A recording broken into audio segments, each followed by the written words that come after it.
toute personne s'est déjà posé la question de savoir ce qu'il se passerait après la mort. Il y a autant de façons de voir les choses qu'il y a d'êtres humains, puisque cela restera d'un point de vue relatif. Ce soir, si l'univers me le permet, j'aimerais vous faire un petit aparté sur ces notions que l'on a du paradis et de l'enfer, de ce qu'il se passe après la mort. L'enfer et le paradis ne sont pas des lieux, ce sont des états. On se revoit après le générique.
Bonsoir les amis et bienvenue de nouveau sur la chaîne La Matière. Je suis ravi de vous retrouver comme toujours et j'espère que pour vous c'est un plaisir aussi de se retrouver enfin.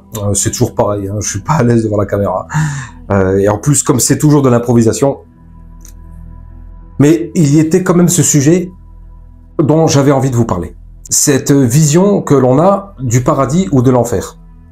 Alors, si je ne veux pas que la vidéo dure 1 heure, je ne vais pas essayer de vous apporter des preuves sur ce qui est spirituel, puisque cela ne se peut pas. Tout simplement, si je vous demandais de définir l'amour, il y aurait 2 façons de procéder. La première serait de définir ce qu'est l'amour. Alors, l'amour est un sentiment que l'on éprouve, un sentiment positif, que l'on éprouve vis-à-vis de quelqu'un, de façon plus ou moins élevée, qui fait que soit nous sommes dans l'empathie, dans la sympathie, l'amitié, l'amour, au sens où on l'entend. Décrire ceci relèverait de l'intellect, donc du plan mental, ce que tout le monde est capable, entre guillemets, de pouvoir synthétiser. Mais ressentir l'amour relève du spirituel, puisque cela ne s'explique pas. En tout cas, cela ne se prouve pas. Je vous avais déjà donné un exemple par rapport à ça. Si l'on essaie d'apporter la preuve que l'on aime quelqu'un, on ne pourra pas, puisque c'est invisible. La vérité se cache dans l'invisible. Les religions ont une vue de l'âme et de ce qui se passe après le fait qu'elle ait abandonné le corps physique. Je vais faire juste une petite parenthèse dessus, parce que de 1, je ne veux choquer personne, de 2, chacun est libre de croire ce qu'il le veut. Et je vous expliquerai pourquoi chacun est libre de croire ce qu'il veut. Puisque la fin justifie les moyens. Et il ne faut pas confondre chemin et destination. L'alchimie est un chemin, ce n'est pas une destination. La religion est un chemin, ce n'est pas une destination. Toute façon de faire obéit à une foi. La foi est donc l'ignition, le feu, le foyer. Cette racine étymologique qui fait que c'est l'étincelle de départ qui nous amène à une propension à aimer une ou l'autre façon de penser. Les façons de penser vont nous amener de près ou de loin à faire. Mais pas toujours. Si nous faisons, nous devenons. Le point de vue scientifique est encore plus abscon, puisque la science moderne ne croit tout simplement pas en l'existence de l'âme, puisqu'elle part du principe que la matière a créé la vie. Mais d'un point de vue hermétique, nous comprenons que c'est la vie qui a créé la matière. Puisque logiquement, le zéro ne crée rien. Zéro, c'est rien. C'est néant. Rien ne peut naître du zéro. Mais du 1, tout peut naître, puisque c'est déjà une unité. Les atomes sont des unités d'énergie. Donc ce n'est pas de la matière à proprement parler. Cela fait référence au principe de mentalisme que l'on retrouve dans la base de l'hermétisme.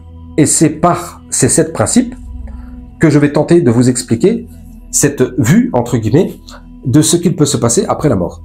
Si vous voulez que l'on revienne un jour sur les religions ou sur la science, nous pourrons le faire. Mais ce n'est pas ma prédilection. Puisque mon but, si tant est qu'il en est un, c'est de vous faire avancer d'un point de vue spirituel pour avoir une meilleure connaissance du soi. D'un point de vue thérapeutique. L'enfer et le paradis. L'enfer et le paradis, à travers surtout les religions abrahamiques, donc le judaïsme, le christianisme et l'islam, sont vus d'une façon assez matérialiste, j'ai envie de dire. D'aucune même de ces religions propose de l'autre côté, dans ce paradis supposé, propose des choses qui sont interdites sur Terre. Des choses que l'on doit fuir, puisque ça a trait typiquement et fondamentalement au matérialisme, donc le chakra racine et le chakra sacré. Vulgairement parlant, le sexe et l'argent. Et tout ce qui en découle. Hein. Toutes ces choses qui sont prohibées sur Terre vous sont promises de l'autre côté. On peut s'interroger légitimement sur l'aspect spirituel de ça. Où est l'aspect spirituel là-dedans? Est-ce que ce n'est pas une façon de nous promettre quelque chose qui nous parle dans le seul but d'adhérer et de se conformer à ce qui est prescrit? Alors oui, il y a cette notion spirituelle puisque le chemin, en tout cas je l'espère, la destination plutôt, la destination est le Créateur, Dieu. Mais le chemin va être différent puisque tout est relatif. Je ferai une petite parenthèse là-dessus. Quelqu'un qui est né en Inde et qui par tradition, par filiation, est de religion hindouiste, il va croire en Brahma. Brahma. Le Vedas, ce livre, le Vedas, dans lequel tout est écrit, il y a Vishnu, Krishna. Selon l'hindouisme, le monde aurait été créé par Brahma. Selon les chrétiens, le monde aurait été créé par Jéhovah, Yahvé. Et selon les musulmans, qui est la 3e religion du livre, on va dire, hein, la religion basée sur le monothéisme, c'est Allah qui a créé l'univers et vers qui l'on retournera. Et il y a certaines pratiques, certains piliers auxquels il faut adhérer. Lequel a tort, lequel a raison? Puisque de toute façon, la destination c'est la même. C'est un peu comme la pyramide. Sur une pyramide, cet édifice, on est d'accord que les 4 faces ne se voient jamais, mais se dirigent vers un seul et même point. Et font partie d'un même édifice. Il faut comprendre la sagesse là-dedans du recul, c'est-à-dire de la tolérance, et de ne pas porter de jugement. Puisque lorsque nous comprenons que l'être humain a un point de vue toujours qui est relatif, et qui s'inspire de quelques personnes, de quelques personnages, va en faire une interprétation. Il y aura forcément dedans des incohérences, peut-être même des contradictions. Mais l'idée de départ, c'est la destination du Créateur. Mais cela ne prouve pas la véracité, l'authenticité d'une âme. Alors comment découvrir l'âme? Puisque la foi est l'étincelle. Le savoir, c'est voir ça. La connaissance est la naissance en soi. On ne peut atteindre à la connaissance si l'on s'arrête à la foi et au savoir. Donc, pour dire brièvement, la foi, l'étincelle de départ, l'idée, oui, cela nous plaît, cela me parle, ça parle à mon cœur. Alors, je parle pas de la pompe, hein, on est d'accord. Je parle de la voie spirituelle. Cela nous parle, je vais voir ça, c'est-à-dire je vais m'intéresser de près ou de loin à ce qui est écrit, entre guillemets, et ce qui est dit, mais tout ceci ne relèvera que du savoir. La foi est le savoir. La foi est craintive, parce qu'elle est attaquable facilement, faute de connaissance. Alors comment atteindre à la connaissance? La connaissance s'acquiert à travers l'expérience. L'expérience vous fera adhérer ou ne pas adhérer à quelque chose que vous avez bien entendu expérimenté. Si on vous met devant un saut à l'élastique, il y a deux personnes. L'un a l'habitude, l'autre c'est la première fois. Vous êtes d'accord avec moi pour dire que la situation est la même, à savoir le saut. Pourtant, deux personnes se retrouvent confrontées à la même situation, mais il va y avoir deux points de vue différents. L'un aura l'habitude et va se sauter avec enthousiasme, et l'autre, peut-être qu'il va falloir le pousser un petit peu. Voilà. Pourtant, la situation ne change pas. C'est le point de vue qui est différent. Et ça, il faut le comprendre. On ne peut pas parler d'absolu quand on parle d'un point de vue humain. Et peu importe l'idéologie, le dogme, la foi, qu'elle soit scientifique ou religieuse. Puisque le scientifique ne fait que découvrir. S'il découvre, c'est que c'est fait. Et si c'est fait, c'est qu'il y a un faiseur. Vous comprenez? Peu importe le nom qu'on va le donner. Le fait de donner un nom requiert de la mentalisation. L'intellectualisation. Donc les bases de la logique. Et si on se réfère à la logique, comme on parlait tout à l'heure d'amour, on ne pourra pas avoir de preuves. Le fait de dire que le monde est bien fait. Waouh! Regarde ceci, regarde le soleil, regarde la lune. On pourrait croire que cela relève uniquement de la foi. Je vais vous donner un petit exemple, un tout petit exemple, qui peut vous amener à réfléchir. Lorsque la lune est pleine, elle a une certaine taille dans le ciel. Lorsque nous voyons le soleil, il a une certaine taille dans le ciel. Lorsqu'il y a une éclipse totale, vous êtes d'accord avec moi pour dire que la lune va éclipser totalement et parfaitement le soleil, de façon à ce que, pendant quelques instants, c'est la nuit, puisque le soleil est parfaitement occulté. La lune est un astre, ma foi, relativement petit, quelques milliers de kilomètres, tout simplement. Le soleil, lui, fait 1,4 million de kilomètres. L'un, le soleil, est placé à 150 millions de kilomètres de la Terre, grosso modo 149 millions et tandis que la Lune est à environ 380 et quelques mille kilomètres. Vous êtes d'accord avec moi pour dire que, d'un point de vue relatif, la Lune est à côté de nous, et le Soleil est loin de nous. La Lune est toute petite, l'autre, c'est le Soleil. Mais dans le ciel, ils ont la même taille. Étant donné que, selon le principe de causalité que l'on retrouve dans l'hermétisme, le hasard n'existe pas. Toute cause a son effet, et tout effet a sa cause. Attention, je ne parle pas de preuves. Je dis simplement qu'il y a matière à réfléchir.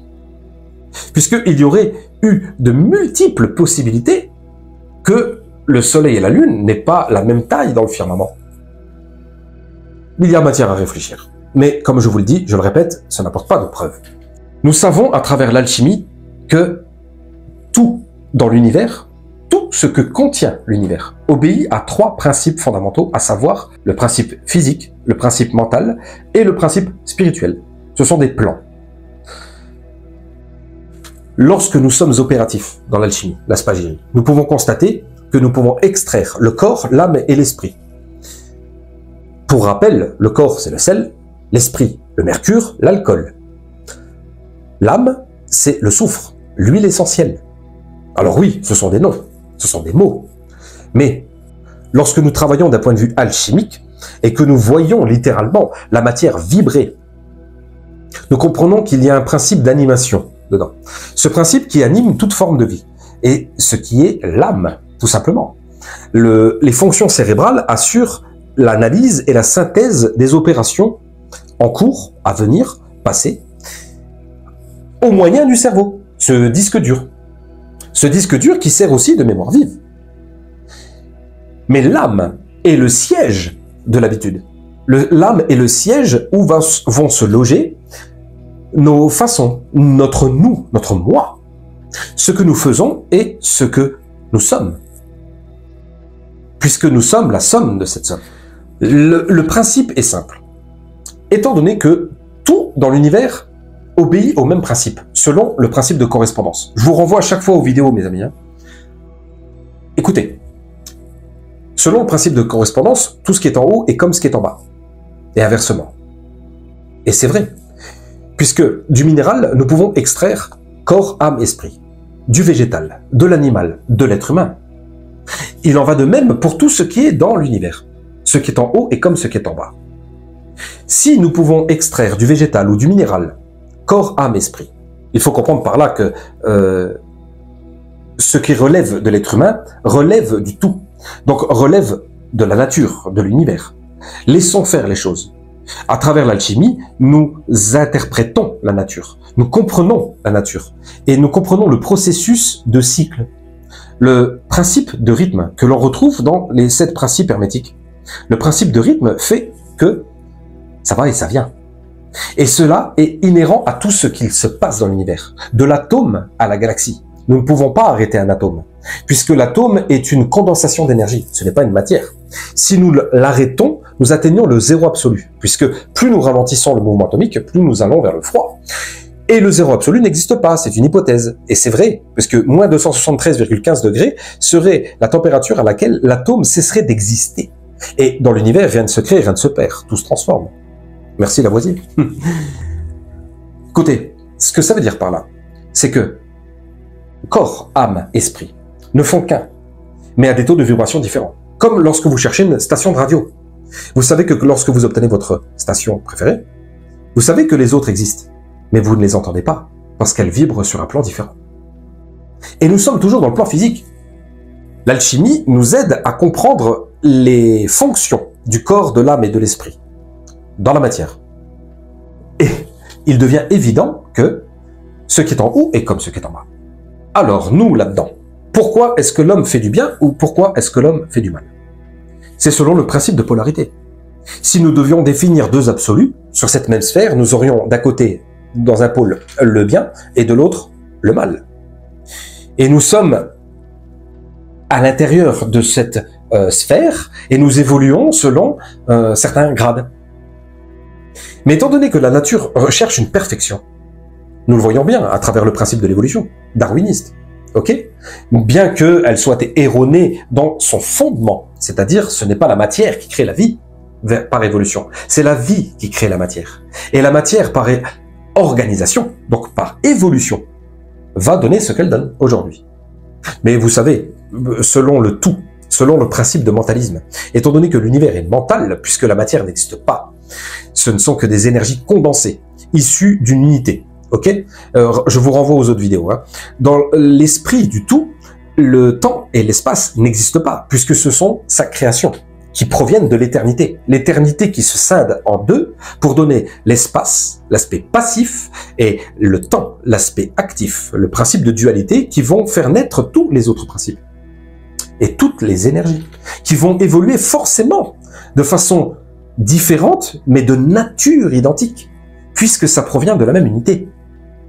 Appelez ça le Big Bang.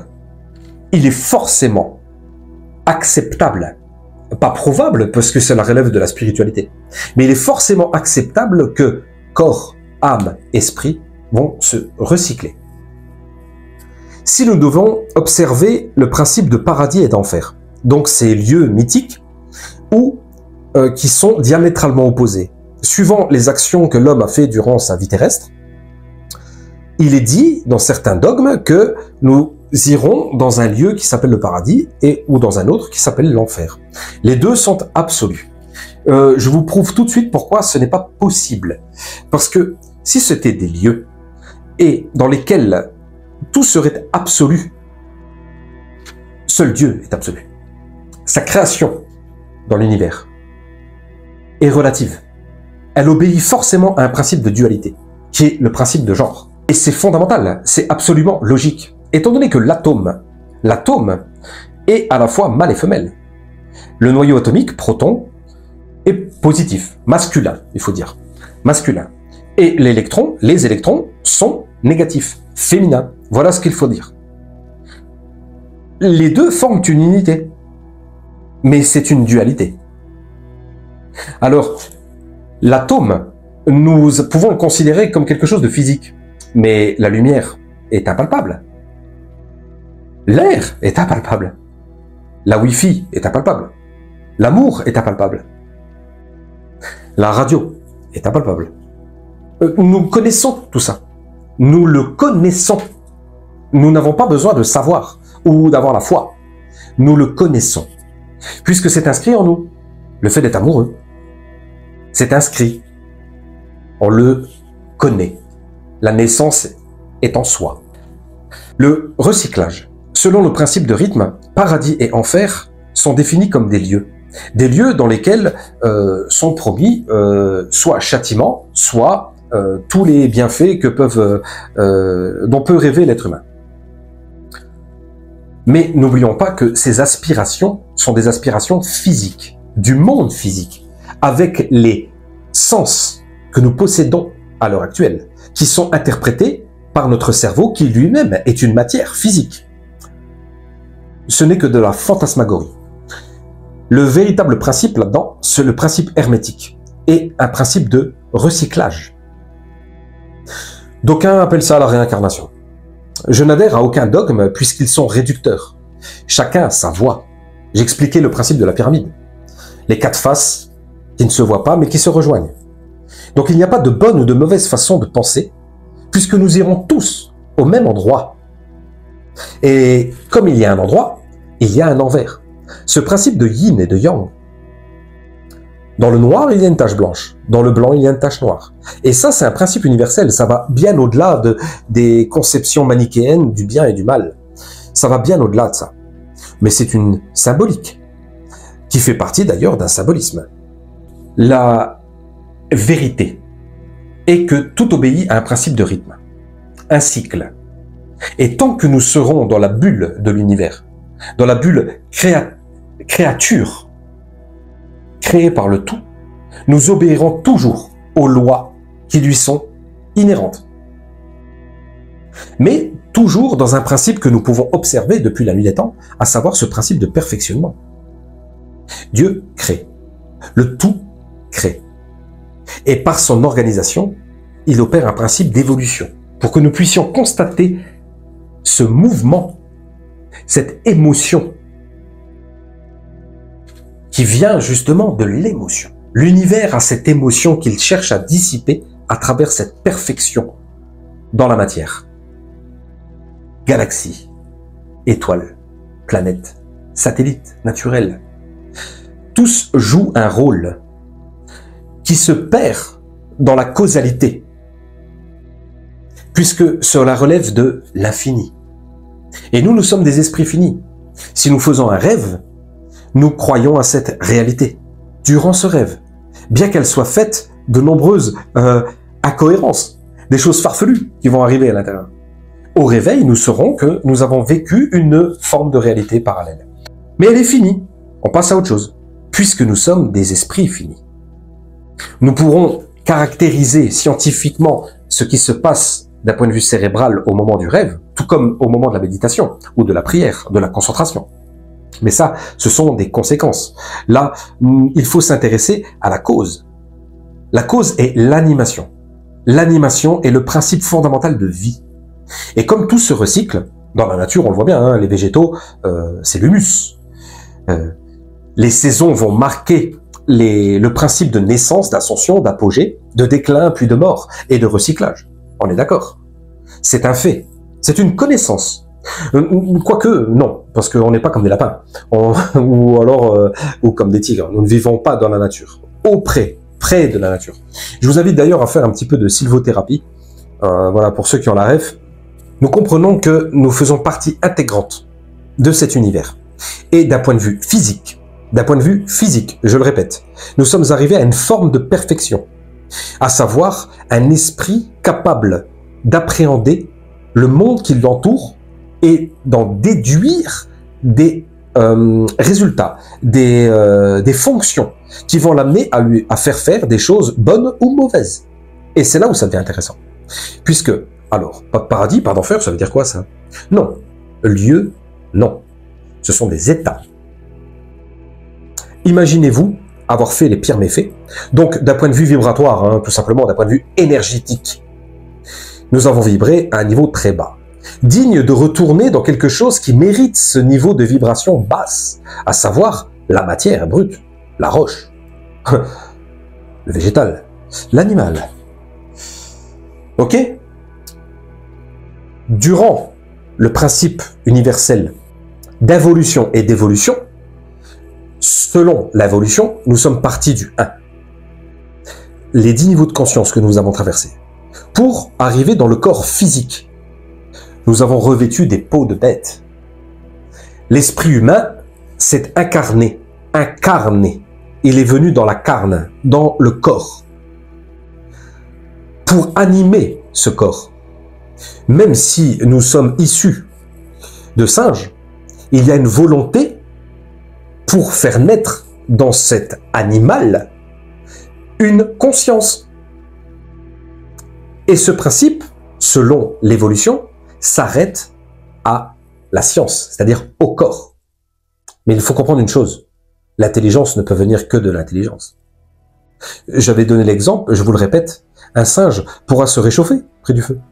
Et on va trouver ça marrant. Mais il ne saura pas qu'il faut mettre une bûche dans le feu pour alimenter le feu. C'est ça qui fait la différence avec l'homme. Mais l'animal, le végétal, le minéral ont un corps, ont une âme et ont un esprit. Je vous invite à le savoir, à le connaître à travers les expériences alchimiques, ésotériques, kabbalistiques, de façon à élever son niveau de conscience pour comprendre que nous n'avons pas besoin d'égrégores pour nous diriger. Je n'incite personne à travers cette vidéo à l'apostasie de quoi que ce soit, puisque tout se rejoindra. L'important là-dedans, c'est la bienveillance, l'élévation du niveau de conscience, l'élévation du niveau vibratoire. Ce qui nous fait du bien à nous va faire du bien aux autres, directement ou indirectement. Et nous élevons, nous contribuons à une élévation du niveau de conscience. C'est ça, en fait, le truc, il est là. Hein. C'est comme quand on est dans un concert. Hein. Quand on est dans un concert, on est des milliers et on va exulter parce que on aime les artistes qui sont là. Et eux vont renvoyer toute cette énergie à travers la prestation qui vont... Ça va être galvanisant. Vous imaginez cette énergie qui circule? J'aime à penser qu'elle est positive. Ouais. Vous comprenez que tout n'est que cycle. Donc, tant que nous faisons partie de cet univers, de cette bulle de l'univers, on va obéir au même principe. Alors imaginez, je vais faire un schéma. Création, l'unité, qui se scinde, donnant l'espace passif, le temps actif, issu de l'éternité, issu elle-même du 1, donnant les différents principes qui vont donner les différents éléments. Et au final, on va retrouver toutes les formes d'énergie et tous les éléments que l'on retrouve dans l'univers, mais issus d'une énergie primordiale, de la même nature. C'est simplement, si vous regardez bien, les taux de vibration de ces énergies qui ont fluctué pour donner ce que nous connaissons aujourd'hui. Donc, dans ce schéma, création, univers, les galaxies, donc les étoiles primordiales se forment, formant des galaxies, des planètes, etc. Un principe de perfectionnement. La roche. De la roche va naître le végétal. Le végétal va donner naissance à l'animal, qui pourra se nourrir du végétal, qui lui-même prend racine dans le minéral, se nourrissant des énergies telluriques, puisque ce n'est qu'énergie finalement. De quoi va se nourrir le minéral, si ce n'est d'énergie tellurique et cosmique, puisque tout est un agencement. Dans cette perfection qui ne nous est pas accessible, puisque ça relève de l'absolu, on peut quand même comprendre une chose, c'est qu'il y a une idée derrière la tête, puisque nous sommes là pour en témoigner. Et cela se passe de toute négation. Nous sommes là pour en témoigner. Alors, nous en étions à l'animal, qui vient du végétal. Ensuite, l'être humain. L'être humain a une dose plus massive d'esprit par rapport à l'animal, par rapport au végétal et par rapport au minéral. C'est ce que nous retrouvons dans les transmutations alchimiques. Mais est-ce que ça s'arrête là? Rien ne s'arrête. Il n'y a pas de... Le principe de rythme va et vient. Nous devons accepter et nous devons observer une élévation, de façon à nous diriger vers cette lumière, qui va nous permettre de nous perfectionner dans ce cycle, quitte à retourner en tant qu'un être humain. Si l'être humain a cet esprit, à l'heure actuelle, c'est à n'en point douter qu'il est issu du minéral, puisqu'il vient de l'univers. Donc c'est qu'à un moment donné, il était ceci. Et comme la nature aime à recycler, de façon à observer un perfectionnement, il est tout à fait logique, selon le principe de correspondance, selon le principe de rythme, selon le principe de genre, selon le principe de causalité, le principe de vibration et le principe de mentalisme. Il est tout à fait logique que l'âme ira quelque part. Mais ce quelque part est déjà galvaudé, c'est déjà erroné parce qu'on fait référence à un lieu. L'enfer et le paradis pourraient être définis comme des stades de accession ou de régression, de progression et de régression. La spiritualité doit s'expérimenter. Et pour s'expérimenter, il faut passer par les canaux que la nature nous a apportés, à savoir le physique et le mental. Mais pour atteindre à la connaissance, il va falloir passer par un stade spirituel. Et il n'a pas de limite. Et quand nous comprenons qu'il n'y a pas de limite, nous comprenons cette inhérence de ce rythme. Imaginez-vous, si tant est que nous puissions le faire. Nous sommes des êtres éthérés, avec un ego, qui évolue dans un espace cosmique dans lequel le moindre recoin nous est familier, puisque nous opérons à l'agencement de celui-ci et à la bienveillance des créatures que le tout a fait et dont il a délégué la tâche du management. Ce que nous décrivons comme les anges ou les archanges, ce ne sont que des mots, bien que l'archange est encore une définition encore plus ésotérique. Je pourrais y revenir. Mais ce sont des êtres, ce n'est pas prouvable, hein, ça relève de la spiritualité, on est d'accord, hein, voilà. Mais ce sont des êtres qui sont soustraits à la forme physique, mais qui demeurent.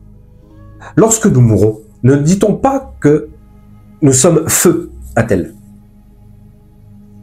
Feu Napoléon. Feu Jules César. Si l'on dit ça, c'est parce que le feu a disparu, ou le feu est resté, justement. Le feu du fort. Fort. Le feu, l'eau, l'air, la terre. F-O-R-T. L'eau, l'air et la terre étant plus épais, moins subtils, vont retourner dans le cycle de biodégradation du monde physique. Mais l'âme, le feu, le principe animateur, va retourner dans le monde éthéré d'où il provient. Et cela ne peut être que, pour rassurer, que mieux, puisque c'est une progression. Donc, si maintenant on devait se référer aux actions, selon le principe de rythme, que plus nous faisons les choses bien, plus nous nous élevons dans un point de vue vibratoire, plus nous écourtons le chemin finalement. Si nous sommes déjà arrivés en tant qu'être humain, c'est qu'il y a eu déjà un très long chemin. Alors, ça fait naître quand même une interrogation. Comment se fait-il que, malgré certaines histoires qu'on a entendues, des expériences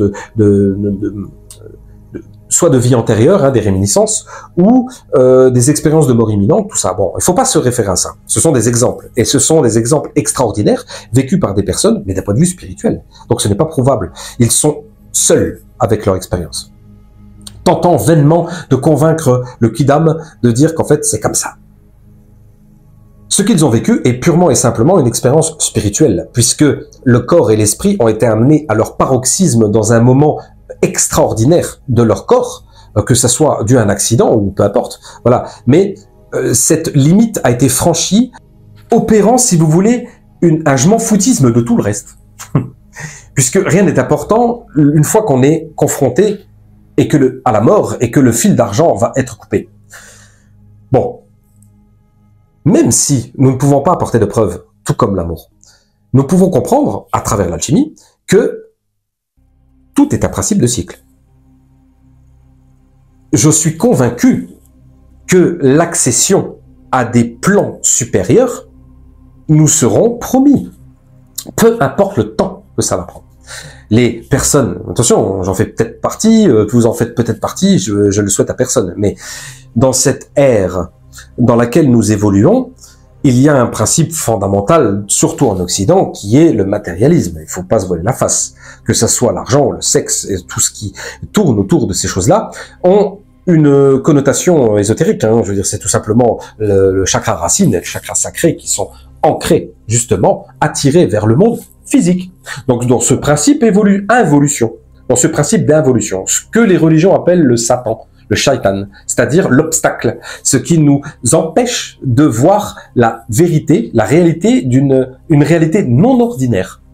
Une réalité non ordinaire qui nous permet d'accéder à une voie spirituelle qui, in fine, c'est simplement pour se sentir mieux. C'est pour avoir une meilleure connaissance du soi. Parce que lorsque l'on connaît corps, esprit et âme, forcément, on se sent mieux. Et c'est le but de tout. Donc il faut comprendre par là, mes amis, que si je devais résumer, tant que l'univers sera tel qu'il est, à savoir cette bulle mentale créée par le tout, nous obéirons toujours aux mêmes lois et aux mêmes principes qui sont intrinsèques à cet univers, à savoir un principe de rythme qui correspond aux 7 principes hermétiques, puisque nous pouvons le voir à travers l'expérience. Ce n'est pas quelque chose à laquelle je vous demande de croire comme ça. C'est pas pour rien que je vous dispense des cours de pratique, que ce soit ésotérique, kabbalistique ou alchimique. Cela regarde tout à chacun, puisque de toute façon, nous ne pourrons pas persuader ou convaincre quelqu'un qui ne veut pas croire. On se pose soi-même ses limites. La prison, c'est nous qui nous la construisons et qui l'aménageons. Mais lorsqu'on sort de la prison, on n'emmène rien. Donc il faut se préparer, non pas à rajouter, mais plutôt à soustraire. En tout cas, mes amis, il faut comprendre que par là, je ne dénigre aucune forme de pensée, puisque tout participe au taux vibratoire du cycle. Donc ce que nous faisons est un peu comme la fourmi dans la fourmilière, mais à des degrés différents. Et heureusement, nous avons notre soi-conscience. Je vais vous expliquer un truc. Si vous avez une quelconque crainte par rapport au fait de ce principe de réincarnation, mais pourtant, moi, je suis moi, comment se fait-il qu'on n'a pas de souvenir de nos vies antérieures, si toutefois il y a des vies antérieures? Imaginez-vous, vous êtes vous, et vous regardez telle série. Ça vous a plu, ouais, plus ou moins. Vous regardez ce film qui vous a énormément plu. Vous vous rappelez quand même peu ou prou de la série. Vous allez vous rappeler du film qui vous a plu. Et vous allez vous rappeler de ce jeu vidéo auquel vous avez passé des centaines d'heures et que voilà, vous avez kiffé. Tout ça, ce sont des expériences. C'est une forme de vie, vue d'un esprit fini, créée par un esprit fini. Mais c'est une forme d'expérience. Cela n'enlève en rien votre ego, votre façon d'être. Donc imaginez une vie hors de ce que l'on appelle le corps physique, donc ce plan physique, enrichi de toutes les expériences que l'univers a apportées depuis la création, jusqu'au perfectionnement de cette âme méritante pour accéder à un niveau de conscience supérieur. Ça serait pas ça le paradis? Comment promettre des choses de l'autre côté alors qu'on nous les interdit aujourd'hui? Elle est où la spiritualité là-dedans? Je ne peux pas croire que on nous promette des choses que l'on ait envie auxquelles on a envie de goûter ici, et elles nous sont strictement interdites, alors que c'est une promesse de l'autre côté. Ça n'a pas de sens.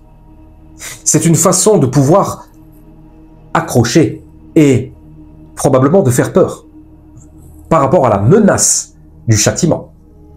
Une façon, je ne la jugerai pas, mais c'est une façon relative d'amener peut-être les gens à une forme de bien relatif, encore une fois. La vérité est dans le cœur. Le cœur sait ce qui est bon ou pas, et il le sait par expérience. Si vous sortez un poisson d'un bocal, vous le mettez à terre, il va mourir. Vous aurez fait l'expérience de la mort. Est-ce que vous allez le refaire ou est-ce que vous allez vous en vouloir? Le principe de polarité opère à fond la caisse, de même que le principe de rythme. Il nous appartient de discipliner cette âme à travers notre esprit pour pouvoir nous faciliter la tâche. Mais rassurez-vous mes amis, étant donné qu'en haut de la pyramide il y a un point, l'unité, tôt ou tard, parce que nous on parle de temps, mais tôt ou tard, nous retournerons à cette unité, à cette félicité éternelle qui sera affranchie du temps et de l'espace. Des notions que nous ne pouvons pas envisager parce qu'elles relèvent de l'infini. Mais en attendant,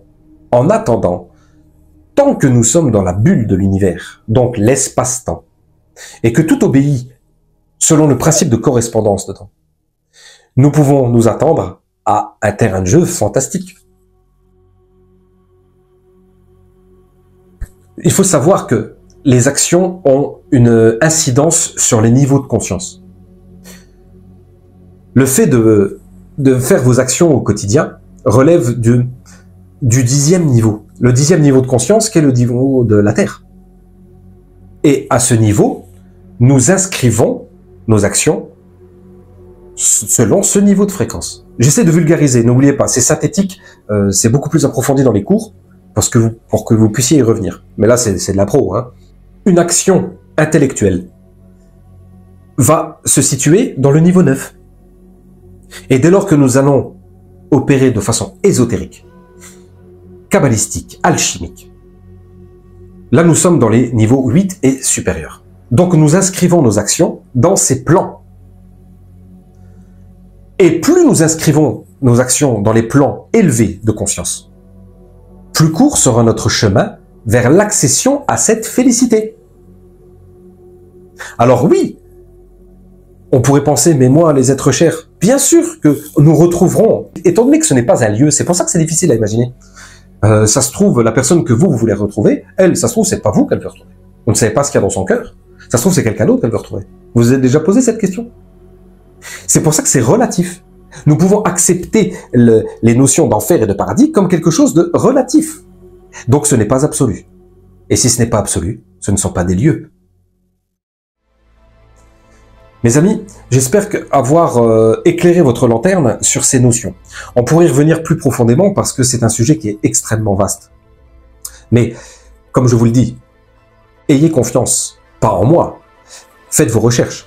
Ayez confiance en cette logique physique, mentale, qui amène à une élévation spirituelle, qui vous fait comprendre qu'en fait, tout obéit à un principe de cycle. Et que c'est très rassurant puisque Dieu, dans sa création, le tout, a fait une nature qui recherche une perfection. Et tout obéit au principe de rythme. Mes amis, si l'univers me le permet, je reviendrai dans un prochain cours d'alchimie, ça sera toujours opératif. Un cours 5, je crois, d'ésotérisme.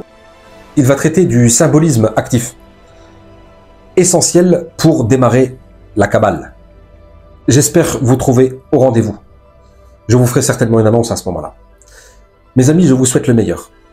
N'hésitez pas à m'écrire en commentaire si vous avez des questions, parce que je peux comprendre que c'est très très vaste, d'accord? Donc j'ai synthétisé, mais on pourra en débattre un peu plus profondément. Prenez soin de vous, à bientôt. Bisous.